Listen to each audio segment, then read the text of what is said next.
내가 마음의 준비가 됐다라고 했으면 바로 지금 들어가도 자산 배분이니까 괜찮다라고 말씀드릴 수 있을 것 같아요.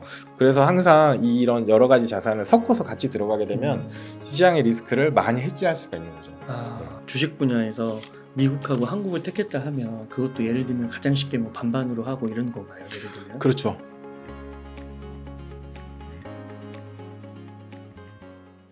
버핏이 이런 말을 했어요. 나는 젖은 눈덩이와 긴 언덕만 있으면 큰 돈을 벌 수 있다고. 결국은 눈덩이가 계속 굴러가면서 스스로 뭉쳐지거든요. 네, 이 원리가 자산 배분 투자랑 저는 비슷하다고 생각을 해요. 그래서 긴 언덕을 만들어야 되는데 굉장히 격한 방식의 투자는 그 긴 언덕을 못 만들어요. 그렇기 때문에 아이 계좌는 그걸 만들어 줄 수 있다. 그래서 오히려 부모님보다 수익률이 더 좋을 수도 있어요. 네. 와. 그러니까 이 30만 원이 월 30만 원이 지금의 30만 원이 시간이 지나면서 또 30만 원의 가치가 줄어드니까 그렇죠. 진짜 학원비 넣는다 생각하고 나중에는 이게 진짜 뭐 20만 원 가치, 10만 원 가치가 될 수 있는 거잖아요. 네네네. 야, 근데도 현재 가치로 19억을 얻는다는 게 10억 이상을 얻는다는 게 대박인데요. 제가 이제 책에도 그 얘기를 썼는데 네. 당장 생활비가 부족하다.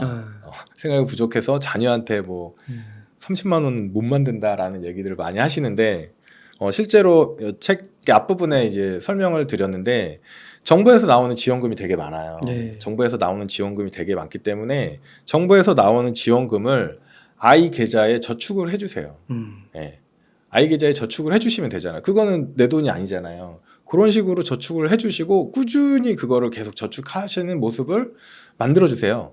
그러면 충분히 그 돈을 만들 수 있거든요. 네. 그리고 나서 또 하나는 이제 학원비 얘기예요. 네. 예, 학원비를 저도 이제 학원을 많이 보내면 안 된다는 주의예요. 네. 그래서 저희 아내가 저를 별로 안 좋아합니다. 제가 이런 얘기 할 때마다 별로 안 좋아하는데 학원을 굉장히 많이 보내시는 경우들이 많잖아요. 네. 가정의 형편에 비해서 굉장히 많이 보내는데 늘 이제 얘기를 저도 이제 대화를 나누다 보면 저희 상담하시거나 이런 분들이랑 대화를 나누다 보면 남들도 다 그렇게 보낸다가 이제 아킬레스건이 거기서 벗어나지 못해요. 그렇죠. 근데 남들이랑 똑같이 하면 남들이랑 똑같이 어렵게 살 수밖에 없어요. 그런데 우리 예쁜 아이가 어렵게 살길 바라시지 않잖아요. 그래서 이런 것들을 고민하게 되는데 그래서 딱 30만 원만 그러니까 100만 원어치 학원을 보낼 거면 거기서 30만 원만 세이브를 하면 되는 거잖아요. 예, 그 정도 해서 아이한테 그렇게 자산을 만들어 주게 되면 아이가 얼마나 당당하게 사회생활을 할 수 있겠어요. 그렇죠. 그러니까 입장 바꿔서 이제 저도 이제 성인이지만 영상을 보시는 부모님들 입장에서도 우리 부모님이 날 위해서 통장에 그런 것들을 만들어 놨다면 굉장히 든든할 거잖아요. 맞아요. 그리고 이 또 하나 장점 중에 하나가 뭐냐면 저도 아이들 세뱃돈 용돈을 모아서 제가 관리를 하고 있거든요. 관리를 하고 있는데 이제 큰아이 같은 경우에는 17살이니까 한 16년 정도 됐죠. 그런데 가끔 물어봐요. 아빠 내 돈 어떻게 됐어? 이렇게 물어보면 제가 잔고를 알려줘요. 너는 얼마를 대략 한 1,000만 원 정도 저축이 되어 있는데 잔고가 한 1,300만 원 정도 돼요. 30% 정도 수익인데 높은 건 아니에요. 왜냐하면 기간이 15년이 넘었잖아요. 높은 건 아니지만 제가 저도 당연히 예전에 아주 예전에는 이제 투자에 대해서 실수를 많이 하기도 했고 그래서 그게 다 묻어진 금액이거든요. 그런데 저희 아이 입장에서는 300만 원의 꽁돈이 생겼다는 생각에 굉장히 좋아해요.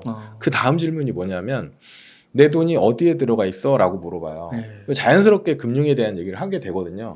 그래서 너의 돈은 한국 주식, 미국 주식, 국채, 달러, 금 이런 데 들어가 있다 라고 하면 금은 바로 알아요. 예, 돌반지도 금이고 엄마 아빠 반지도 금이고 막 이러니까 금은 아는데 그러면 달러가 뭐야? 라고 얘기를 하면 또 달러에 대해서 당연히 자연스럽게 얘기가 나오고 환율에 대한 얘기도 하고 이런 식으로 이제 쉽게 어프로치 할 수 있거든요. 그리고 주식에 대한 이야기를 하면 너 쓰는 핸드폰이 어디 거야? 삼성전자. 삼성전자는 우리나라 시장에 상장돼 있고 삼성전자 주식을 살 수도 있지만 우리나라 주식을 사게 되면 삼성전자에 투자한 것과도 같은 효과가 있다. 이런 식으로 얘기를 풀어나갈 수 있거든요. 네. 그래서 많은 분들이 이제 금융교육 어떻게 하냐라고 많이 물어보시는데 저는 이런 식으로 계속 접근을 해요. 그렇지만 저도 아주 강하게 교육을 시키진 않아요. 금융교육을. 왜냐하면 굉장히 어려운 분야예요. 그리고 세상에서 가장 어려운 게 제가 보기에는 자녀입니다. 자녀. 그렇지 않나요? 투자를 굉장히 어려워하시는 분들이 있는데 투자는 생각보다 그렇게 어렵지 않아요. 몇 가지 원칙을 가지고 꾸준히 지켜내기만 하면 되는데 그 다음으로 그거보다 훨씬 어려운 게 다이어트인 것 같고요. 다이어트보다 이제 잽도 안 되게 어려운 게 자녀 교육인 것 같아요.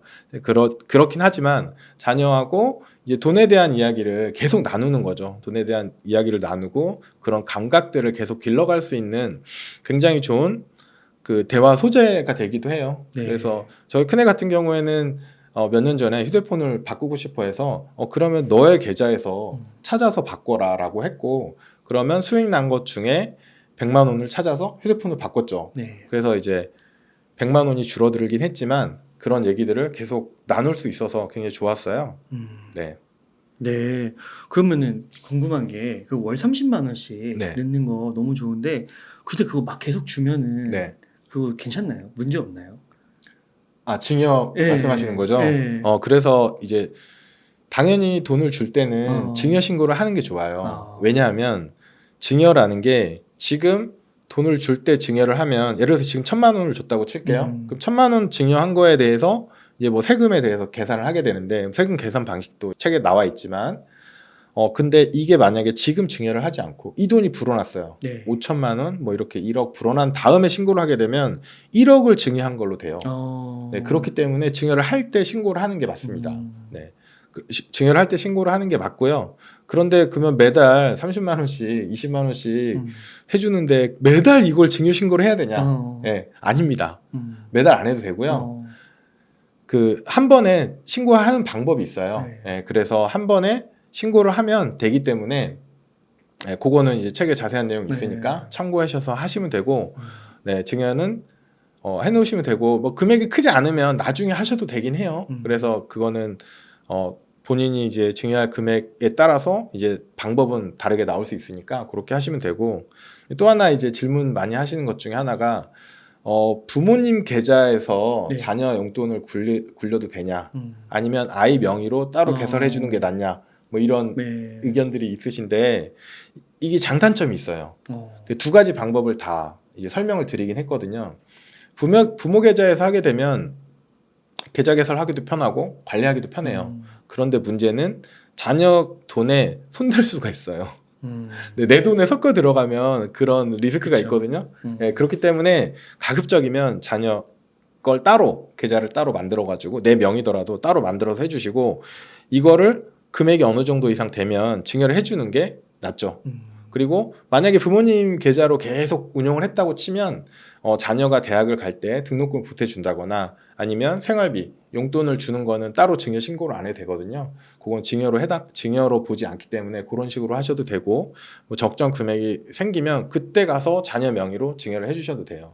근데 어쨌거나 자녀의 이름을 가진 계좌를 하나 운용해 주시는 게 좋다. 이렇게 말씀을 드리고 싶어요. 아, 네. 그러면은 그 아까 말씀해 주신 대로 이렇게 월 30만 원씩 하는 방법도 있지만 한 번에 목돈을 증여해가지고 갑자기 부모님이 못하더라도 할아버지가 그게 가족 친지잖아요. 그쵸. 증여가. 네네. 그래서 할아버지가 예를 들어 2천만 원을 딱 주신 네네. 거예요. 네. 그러면 그때도 네. 30만 원 소씩 쪼개서 하면 되게 오래 걸리잖아요. 그쵸. 그럴 때는 어떻게 하면 좋을까요? 거치식 아니면 이렇게 목돈으로 맞습니다, 한 방에 맞습니다. 나눠서 네네네. 어떤 게 더 좋을까요? 뭐 부모님뿐만 아니라 뭐 할아버지, 뭐 고모, 삼촌들이 이제 큰 용돈을 줄 수 있죠. 네. 그렇게 되면 이제 증여를 하게 되는 거고 그럴 경우에는 이걸 적립식으로 하느냐, 거치식으로 하느냐 이런 이제 궁금한 게 많이 생기는데 네. 정확히 설명을 드리면 거의 차이가 없어요. 네, 차이가 없는데 이제 적립식과 거치식에 대해서 흔히 오해를 많이 하시는데 정확히 표현하면 분할 매수가 좋냐, 일시 매수가 좋냐 이 질문이거든요. 네. 그러니까 적립식과 거치식은 사실은 둘 다 저금의 관점에서는 동일해요. 그러니까 돈을 입금받는 금융회사 입장에서는 적립식은 매달 일정 금액이 계속 들어오는 거고 거치식은 한 번만 들어오는 거고 돈을 넣는 우리 금융 소비자 입장, 개인들 입장에서는 아무 차이가 없어요. 그래서 이제 좀 더 정확한 표현은 분할 매수가 낫냐, 일시 매수가 낫냐인데 사실은 분할 매수에 따른 달러 코스트 에버리징 효과가 있는데 그거는 좀 과장된 면이 있어요. 네, 아주 단기간에는 그 평균 매입 단가 인하 효과가 분명히 있어요. 아. 그런데 그것도 주가가 어떻게 움직이느냐에 따라서 가격이 어떻게 움직이느냐에 따라서 어떨 땐 있고 어떨 땐 없어요. 아, 그렇구나. 네. 그래서 좀 잘못 알려진 그 상식이에요. 음. 그 좀 진짜 많이 잘못 알려져서 제가 항상 그런 얘기를 많이 하고 이번 책에도 넣었는데 아. 그래서 만약에 목돈이 생겼다. 음. 뭐 할아버지가 2천만 원을 증여해줬다. 그러면 2천만 원 바로 넣어서 운영하시면 돼요. 그런데 투자 대상이나 투자 전략에 따라서 일시 매수가 안 좋을 수는 있어요. 어떤 거냐면 그냥 주식에 그냥 들어가겠다. 아. 이런 거는 굉장히 위험할 수 있어요. 수 있죠. 예를 들어서 작년 초 22년 초에 테슬라에 그냥 몰빵했다.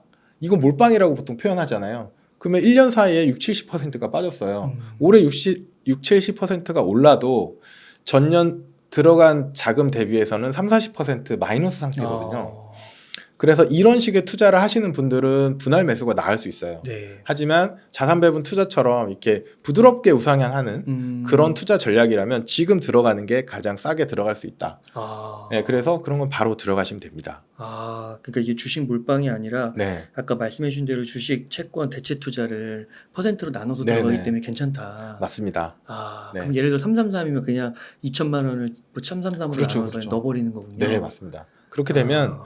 어떤 건 비싸게 살 수 있어요. 네. 예를 들어서 오늘이라고 볼게요. 주식이 굉장히 많이 올랐잖아요. 네. 채권은 또 조금 반등하긴 했지만 좀 애매한 상황이고 금은 또 많이 빠졌어요. 아. 그러면 오늘 들어가게 되면 주식은 비싸게 살 수 있어요. 근데 금은 싸게 살 수 있어요. 그러네요. 그죠? 근데 이걸 어. 사람들이 어떤 걸 고민하냐면 지금 말고 뭐 3분기에 경기 침체가 온다는데 경기 침체가 오고 나서 주가가 바닥을 친 다음에 들어가면 어떨까요? 이렇게 질문하세요. 맞아요. 그런데 주가가 바닥을 치잖아요. 근데 바닥인지 아닌지 몰라요. 그렇죠. 예, 주가 지수가 반토막이 나도 더 빠질 것 같거든요. 그럼 그때도 못 들어가요. 네. 결국은. 그러면 그러다 하다 보면 주가가 다시 엄청 올라가 있어요. 최근에 있었던 게 이제 코로나 때잖아요. 주가가 2,000 하던 게 1,400까지 빠졌어요. 코스피가. 그러니까 사람들이 의견이 두 개로 갈렸거든요. 이제 반등할 것이다. 아니야, 1,000까지 내려갈 거야. 근데 금융위기 때 그만큼 내려갔으니까. 그러면 그때 못 들어가요. 그렇게 시장을 보는 사람들은 못 들어가고 결코 내가 저점을 잡을 수 없다라는 걸 인정하고 들어가셔야 돼요. 네. 그리고 내가 지금 들어가는 게 고점일 것 같기도 하지만 여기서 더 올라갈 수도 있거든요. 네. 코로나 때도 마찬가지였잖아요. 1,400이었던 지수가 2,000 가고 2,500 가니까 사람들이 고점이다. 끝났다라고 했는데 3,000 가고 3,300 갔잖아요. 맞아요.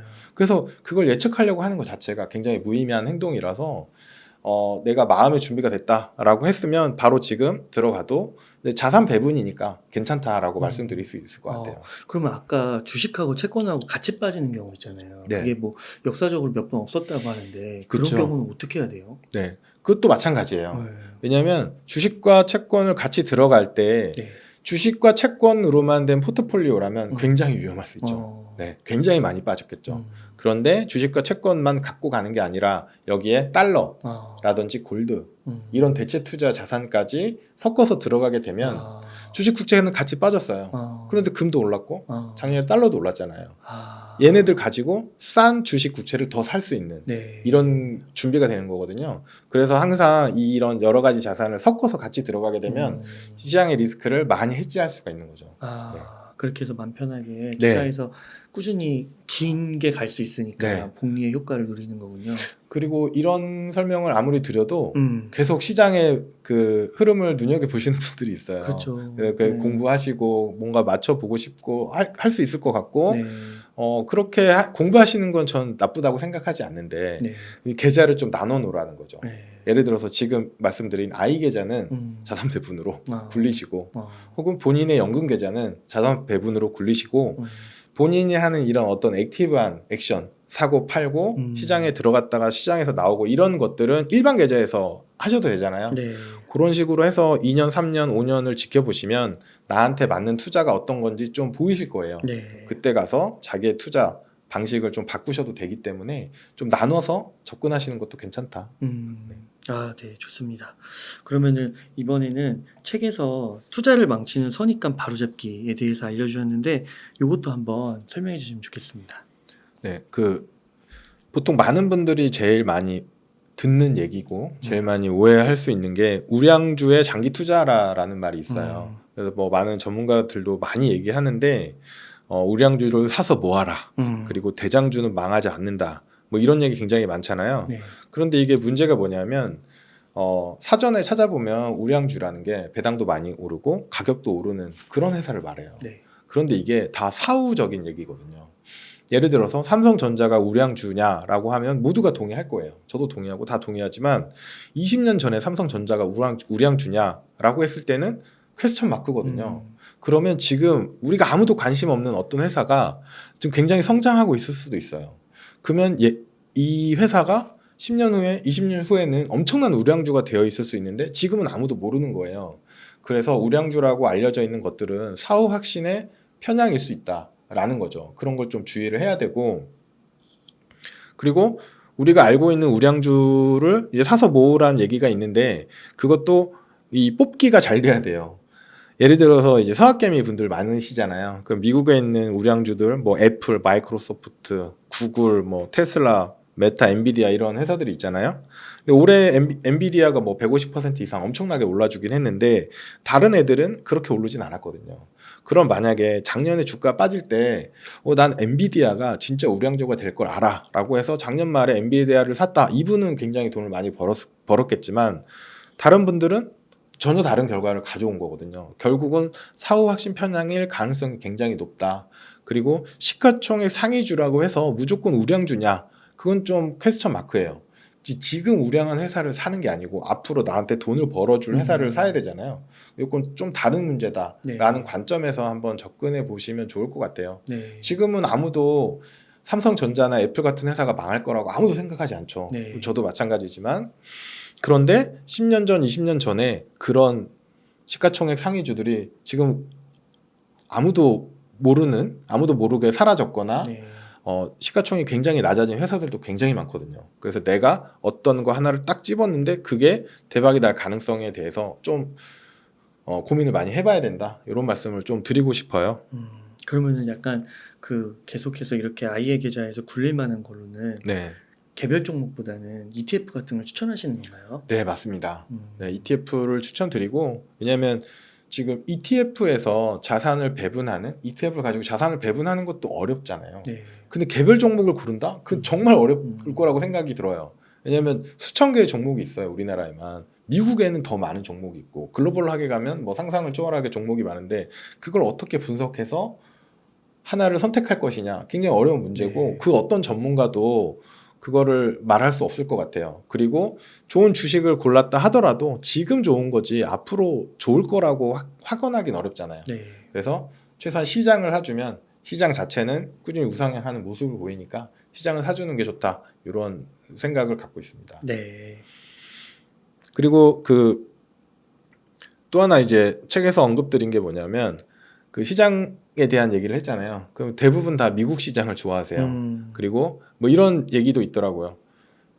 미국 S&P 500, 나스닥, 필라델피아 반도체 요 세 개를 이제 적립식으로 매수하면 된다. 뭐 이런 얘기도 본 적이 있는데 굉장히 문제가 있는 게 뭐냐면 일단 그 세 개는 상관관계가 굉장히 높아요. 네. 같이 움직여요. 같이 올라갔다 같이 떨어지고 같이 올라갔다 같이 떨어지고. 근데 나스닥이 S&P 500보다 더 많이 움직이고 필라델피아 반도체가 그보다 더 많이 움직일 뿐이지 하락을 방어해 주진 못해요. 그 세 개를 나누는 건 자산 배분은 아니거든요.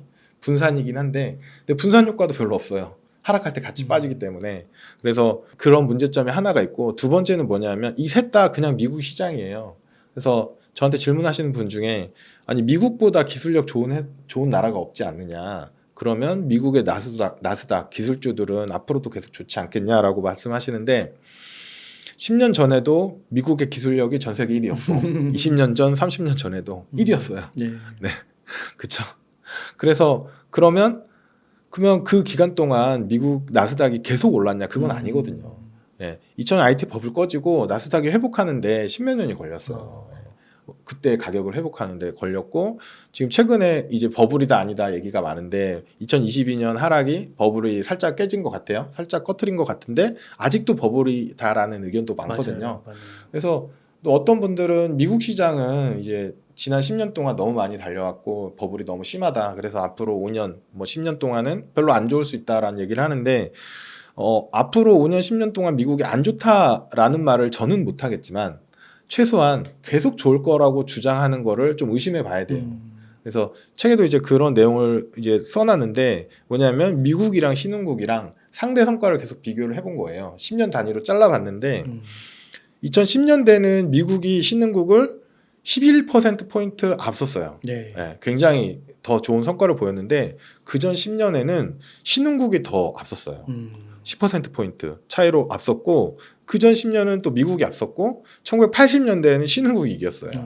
이게 왔다 갔다 해요. 그 뭐 10년마다 바뀌냐? 그건 아니에요. 그건 아무도 그렇다고 이제 개런티할 수 없는 거고 다만 항상 시장에는 버블과 평균 회기가 왔다 갔다 한다는 거는 이제 그걸 인정하게 되면 미국의 지난 10몇 년간의 이 엄청난 상승이 계속될 거냐에 대해서는 약간 퀘스천 마크가 있다. 그러면 반대로 지난 10년 동안 별로 성장성을 못 보여준 주시장이 더 성장성을 보여줄 수 있다. 이런 관점에서 접근을 하시면 국가별로도 분산하는 게 필요하다. 이런 얘기를 좀 드릴 수 있을 것 같아요. 그러면은 그 주식 분야에서 미국하고 한국을 택했다 하면 그것도 예를 들면 가장 쉽게 뭐 반반으로 하고 이런 건가요? 예를 들면? 그렇죠. 아, 이제 그런 질문 많이 하세요. 아니 그런 거 말고 좀 과학적이나 수학적인 방법으로 음. 이 비율을 계산할 수 없냐라고 하는데 제가 이제 석사를 할 때 대학원을 다닐 때 그 비율을 계산하는 그 모델을 만들어서 하는 게 제 석사 논문 연구 주제였거든요. 네. 그래서 굉장히 많아요. 그런 모델은. 예, 그 뭐 금융공학 모델 굉장히 많고 뭐 이런 모델을 이용하면 이 정도의 성과 개선이 나고 뭐 이런 게 굉장히 많고 이제 많은 실험을 통해서 이제 겪어봤는데 첫 번째 그 중에 어떤 것도 가장 좋다고 검증되지 않았어요. 네. 예, 아무도 주장할 수가 없어요. 두 번째 알더라도 일반인 분이 그걸 할 수가 없어요. 굉장히 복잡한 이제 수학 모델들이 들어가 있고 그리고 그걸 매일매일 혹은 매시간 이런 식으로 계산을 해줘야 돼요. 그러면 프로그래밍이 가능해야 되고 당연히 못하죠. 네. 저도 안 해요.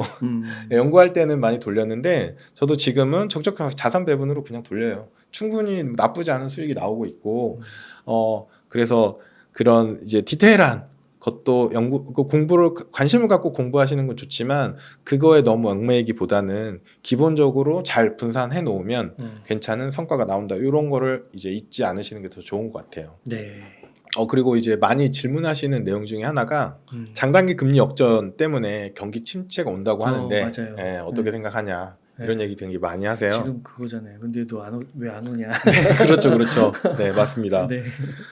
여기 이제 이 그림은 미 연준에서 가져온 건데요. 네. 세인트루이스 연준에서 가져온 건데 이 빨간색과 파란색이 장기 금리에서 단기 금리 그 금리 차이예요. 네. 그래서 이 선이 0 밑으로 내려가면 장단기 금리가 역전됐다라고 얘기를 하는 거고요. 그리고 여기 보시면 장단기 금리가 역전된 기간들, 즉 이 빨간 선과 파란 선이 검정색 선 밑으로 내려온 그 시간이 지나고 나면 이 회색 막대기가 계속 보이실 거예요. 회색 막대기가 뭐냐면 미국에서 발표하는 경기 침체 기간이에요. 공식적으로 발표한. 그럼 경기 침체가 다 왔어요. 장단기 금리 역전되고 경기 침체 왔고 항상 왔어요. 그러니까 당연히 지금 장단기 금리 역전이 왔으니 네. 경기 침체가 올 것이다. 그리고 여기 덧붙여가지고 장단기 금리차 역전, 장단기 금리 역전이 역대급이다. 역대급이기 때문에 역대급 경기 침체가 올 것이다. 이런 얘기들이 있어요. 네. 이런 얘기들이 있는데 당연히 맞는 말이에요. 저도 이런 얘기 주장할 수 있어요.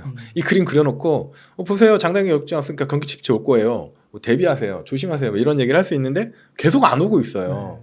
자, 그래서 이게 뭐냐면 사람들은 그 타이밍을 원해요. 언제 오냐. 근데 그게 오면 혹은 그게 오기 전에 주식을 팔고 뭐 이렇게 대비를 하겠다. 혹은 이렇게 하세요라고 이제 많이 얘기를 하는데 맹점이 뭐냐면 1978년 이후에 6번의 장단기 금리 역전 이후에 경기 침체가 있었어요. 그런데 이 기간에 경기 침체가 언제 오느냐, 장단기 금리가 역전되고 나서 경기 침체 올 때까지의 기간을 보면 굉장히 다양해요. 6개월부터 18개월까지. 그래서 이거 평균 내면 한 13개월 나오거든요. 그러면 13개월에 올 거다라고 얘기하는 사람도 있는데 이건 너무 통계를 모르는 얘기인 거죠.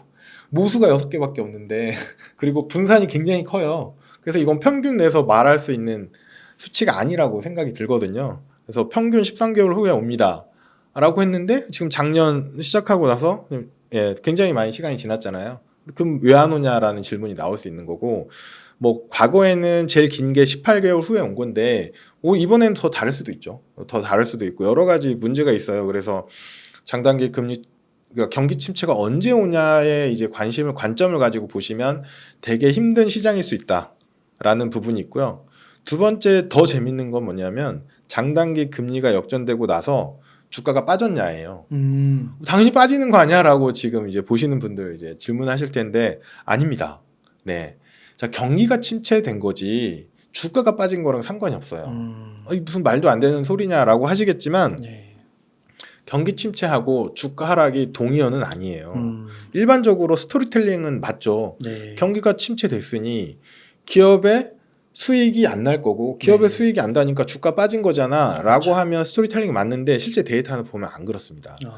그래서 실제로 보면 1978년도 때는 주가가 다 올랐고요. 그리고 89년에도 올랐고 2006년, 2019년에도 올랐어요. 1980년, 2000년에는 주가가 많이 빠졌어요. 그 주가가 많이 빠졌는데 이렇게 보면 반은 올랐고 반은 빠진 거예요. 대충 막 얘기를 해도 네. 그러면 이거를 장단기 금리 역전이 주가 하락이냐라고 할 수는 없는 거죠. 그렇죠. 최소한 그런 문제가 있어요. 그래서 이 이슈에 대해서 노벨 경제학상을 수상한 폴 크루그먼 교수가 이런 말을 했어요. 당신이 경제가 주가에 미치는 영향에 대해 고려할 때 세 가지 규칙을 기억하길 바랍니다. 첫째, 주식시장은 경제가 아니다. 둘째, 주식시장은 경제가 아니다. 셋째, 주식시장은 경제가 아니다. 이 똑같은 말을 3번을 반복해요. 이 말이 무슨 말이냐면 주식시장이랑 경제랑 같다라고 생각하지 말라는 거예요. 저도 이제 똑같은 말씀을 드리고 싶거든요. 그리고 또 하나가 재밌는 게 지금 모두가 미국의 데이터를 보면서 설명을 해요. 예, 미국의 경기 침체가 전 세계에 영향을 미친다라고 얘기를 하는데 일부는 맞아요. 일부는 맞죠. 미국의 영향이 워낙 큰데 근데 주가만 보자고요. 주가만 보면 2000년 이후에 3번의 경기 침체가 있었어요. 미국에서 공식 발표한 2000년 초, 2006년, 2019년 이렇게 있었는데 보시면 한국 주식이나 중국 주식, 인도 주식을 이제 제가 샘플로 조사를 해봤는데 2000년 초를 빼고는 다 주가가 올랐어요. 경기 침체하고 상관이 없습니다. 네. 주가하고는. 그래서 동의어라고만 생각 안 하셔도 될 것 같고 또 하나가 뭐냐면 그런 시기에 오르는 자산들도 있어요.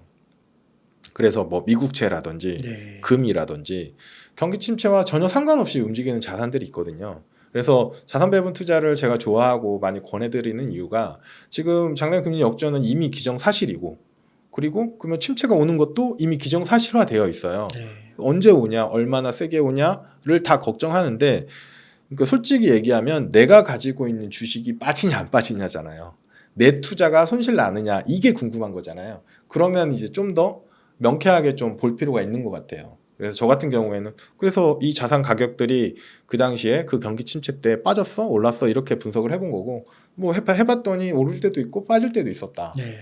결국은 이제 포트폴리오를 구성해 놓으면 큰 영향을 안 받았다라는 이제 결론들이 나오더라고요. 그렇군요. 그래서 투자를 할 때 막연히 너무 불안해할 필요는 없다라는 생각이 들어요. 어떤 분들은 지금 이미 돈 빼시는 분들도 있거든요.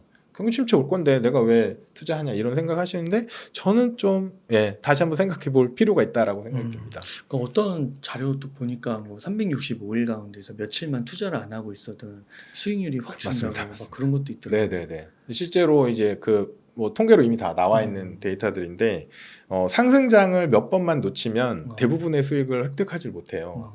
올 초도 굉장히 그런 맞아요. 시장이었다고 봐요. 작년에 아무도 올 초에 주가 오를 거라고 예측하는 상저하고 사람은- 이랬잖아요. 네, 다 상저하고였어요. 왜냐하면 빠지고 있었으니까. 맞아요. 그리고 뭐 러우 전쟁이 끝난 것도 아니고 인플레가 잡힌 것도 아니고 그렇죠. 아무것도 좋다고 보지 않았는데 갑자기 연초부터 확 올랐어요. 그래요. 네, 그건 저도 당연히 예측을 못했죠. 그런데 투자 자산을 계속 가지고 있던 사람이라면 상승을 먹은 거고, 네. 나 나중에 들어갈래 하고 돈을 뺐었던 사람은 손실한 상태에서 돈을 빼고 다시 들어갈 때는 이제 이미 높은 늦은 가격으로. 이런 영향들이 나오죠. 아 그렇군요. 그래도 이제 그런 그게 반반이기 때문에 뭐가 될지 모르는 거기 때문에 자산 배분으로 또 다시 돌아가서 아까 네. 말씀해 주신 대로 그렇게 맘 편하게 비율 조절을 하면서 하는 게 제일 좋다. 네. 최소한 초보 투자자시거나 음, 투자 경험이 많지 않고 투자의 시간을 많이 못 쓰시는 분들은 그런 분들은 자산 배분이 굉장히 적합하지 않나라는 생각이 들어요. 네. 아까도 말씀드렸듯이 올해 증시를 작년에 이제 예측을 할 때 다 상저하고라고 했어요. 올해 증시가 별로 안 좋을 거고 최소한 상반기엔 안 좋을 거다라고 했었거든요. 그런데 상반기에 엄청난 상승을 보여줬죠. 그래서 뭐 증권사 전망이 안 맞는다라는 얘기들을 많이 하시는데 실제로 증권사 전망은 잘 안 맞습니다. 제가 2017년도부터 이제 조사를 했던 자료가 있는데 예. 쭉 보시면 이 자료를 보시면 2017년도에 코스피 전망은 1900에서 2200이었어요. 네. 그런데 실제로는 2000에서 2500 굉장히 많이 올랐어요. 네. 한 10% 이상 올랐는데 그러니까 2018년도에는 2400에서 2900으로 전망을 했어요. 2017년에 오르니까 2018년은 더 오를 것이다 라고 전망을 했고 그런데 팩트를 열어보니 전망보다 한 15% 이상 하락했어요. 그러니까 2019년에는 이 하락한 수준에 맞춰서 전망을 한 것처럼 보여요. 1850에서 2400으로 전망했는데 이때는 비슷했어요. 2019년에 유일하게 전망이랑 실제 성과랑 비슷했는데 그리고 2020년도에도 지난해와 비슷하게 1900에서 2500으로 전망을 했어요. 그런데 실제로는 1400에서 2800 그러니까 하단과 상단이 굉장히 넓어졌죠. 네. 그래서 뭐 늘 시장에는 늘 많은 경제 상황이 있으니까 그게 넓어졌더니 그리고 2020년 시장의 특징이 뭐냐면 하반기에 굉장히 많이 올라갔거든요. 그러니까 2021년에는 2200에서 2800 이렇게 굉장히 높게 잡은 거죠. 그래서 쭉 보시면 전년도 증시가 하향 추세였으면 그 다음에도 낮게 전망을 하고 전년도 증시가 상승으로 끝나는 무드였으면 그 다음에도 상승으로 전망을 하는 성향들이 보여요. 그렇기 때문에 증권사의 코스피 전망 레포트를 보실 때는 이게 맞다, 이게 맞을 거야 라고 들어가는 게 아니라 이런 식으로 분석을 하시는구나. 이 정도로만 참고만 하셔야지 그걸 보고 어떤 투자 의사결정을 내리기에는 너무 리스크가 크다. 이렇게 보시는 게 맞을 것 같습니다. 네. 또 그 말씀을 들으니까 역시 또 자산 배분이구나. 또 그런 생각이 드네요. 전문가 말은 참고만 하고